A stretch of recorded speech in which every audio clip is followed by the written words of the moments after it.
Tentacled Void of Infinity is a debut full-length album from Veiled Metamorphosis, a Netherlands and Italy-based funeral death doom metal band that sort of presented themselves as a black doom metal group in terms of the suggestion of the press. What I found was that despite all this insistence that this band sounds like Nort or a band like Abysmal Sorrow, really they're closer to funeral death doom. And it's not a big point to make, but these folks do have some history in black metal as well as extreme doom metal that would feed into that perception. And the suggestion is that their initial intent was to blend funeral doom with the satanic intensity of first wave black metal. Every part of this suggestion is wrong in terms of, well, the satanic intensity of first wave black metal was mostly a performative joke. I don't say that as a point of jest or annoyance, but let's be clear that this is a death doom metal record and much more of a funeral doom record in the classic sense. And that was what attracted me to it. Going in, guttural vocals, walls of distortion, slow motion, doom-shaped riffs. We've got a funeral doom record. So let's listen to it, get a sense for its sound, and then I'll talk more about my experience with it.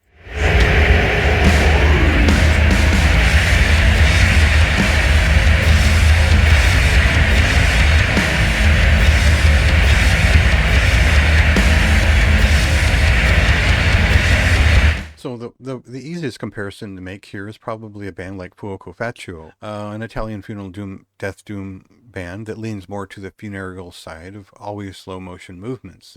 The sound of this band is very minimal. It is callous and cold, and it's just an earthquake of funeral death doom that happens in a lot of bigger pieces. And so the way they present this is harsh, it is cold, it is noisome, it's perfectly funeral doom for my taste, and I really appreciate that. There's no gimmick here. There's nothing particularly special or stand out about this. It is just a swollen mass of hellish funeral doom to start out. It's bludgeoning and cold, and it goes in and goes for it. That's the interesting part of this record. It really does have that power to it, and it feels like there's a complete thought. The problem is that we get to the second half of this record, all of a sudden we're listening to a very long dark ambient piece. I see no general relation between the dark ambience, which is obviously probably related to sessions from Vitriol's Occult Meditations, which released back in 2023. It's very similar modulation of synth and creation of dark ambiance. It's obviously where that side of the band came from. It's sort of the third act that doesn't work here. It's filler, and I've noticed a lot of bands do this these days, where they fill about a third or a half of the record with really long, inconsequential ambient pieces. And I'm not saying that this is poor work or that it won't do.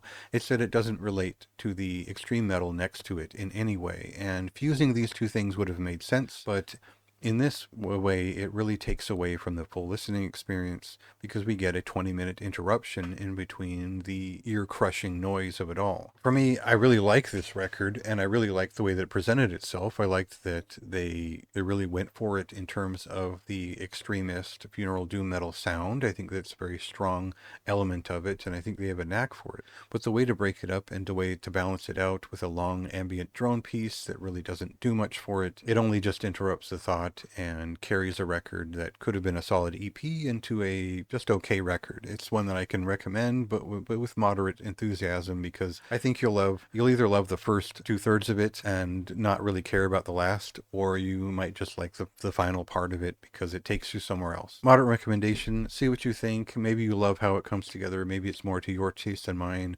See if it works for you. And in the meantime, go ahead and read my review for more details on my thoughts.